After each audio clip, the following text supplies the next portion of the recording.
बिस्मिल्लाहिर्रहमानिर्रहीम। भी दोस्तों मैं एक गल तुहानूं ना बड़ी प्यारी जी सुणाउणा। एक दोस्त ने सुनाई सीगी। एक बंदा जा रहा सीगा ते वो एक दूसरे बंदे नूं पुछदा भी रब दे अरश ते झाड़ू कौन फेरदा।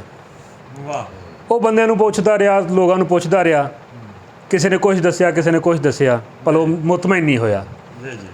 एक बंदा उन्होंने होर टक्कर गया।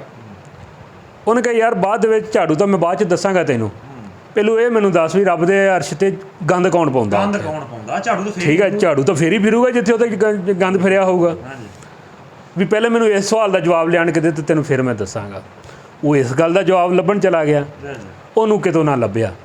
ठीक है, वो मेरे फिर मुड़ के उस बंदे कोई आ गया, उन्हें कहा तू ही मैनूं दस भी जनाब वो उत्थे गंद पाउंदा। मैनूं इहदा जवाब नहीं लभा। उन्हें कहा भी गंद जिहड़ा है ना वो बंदा आप ही पाउंदा।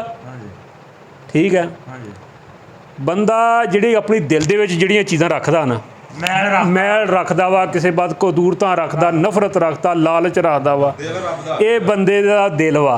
ठीक है, ते बंदे दा दिल जिहड़ा ये अरश वा। ठीक है, इनू जिन्ना साफ रखोगे बंदे दे अपने वस दे विच ही है।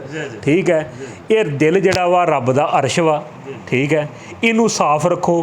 ਇਹਦੇ ਵਿੱਚ ਤੁਹਾਡੀ ਮਰਜ਼ੀ ਹੈ, ਇਹਦੇ ਵਿੱਚ ਤੁਸੀਂ ਸਮਝੋ, ਤੁਹਾਨੂੰ ਅਕਲ ਵਾ, ਇਹਦੇ ਵਿੱਚ ਨਫ਼ਰਤ ਰੱਖਣੀ, ਇਹਦੇ ਵਿੱਚ ਲਾਲਚ ਰੱਖਣਾ, ਇਹਦੇ ਵਿੱਚ ਝੂਠ ਰੱਖਣਾ, ਇਹਦੇ ਵਿੱਚ ਬੇਈਮਾਨੀ ਰੱਖਣੀ ਆ। ਜੇ ਤੁਸੀਂ ਕੱਢ ਦੋਗੇ ਤੇ ਇਹ ਸਾਫ਼ ਹੈ ਰੱਬ ਦਾ ਅਰਸ਼। ਇਹਨੂੰ ਰੂੜੀ ਬਣਾ ਲਓ, ਇਹਨੂੰ ਬਾਗ ਬਣਾ ਲਓ, ਗੁਲਸ਼ਨ ਬਣਾ ਲਓ। ਇਹ ਬੰਦੇ ਦੇ ਆਪਣੇ ਵਸ ਦੇ ਵਿੱਚ ਆ। ਇਸ ਲਈ ਜਿਹੜਾ ਦਿਲ ਵਾ ਰੱਬ ਦਾ ਅਰਸ਼ ਵਾ। ਠੀਕ ਹੈ, ਰੱਬ ਦਿਲਾਂ ਦੇ ਵਿੱਚ ਰਹਿੰਦਾ ਵਸਦਾ। ਮਿਹਰਬਾਨੀ। अस्सलाम वालेकुम।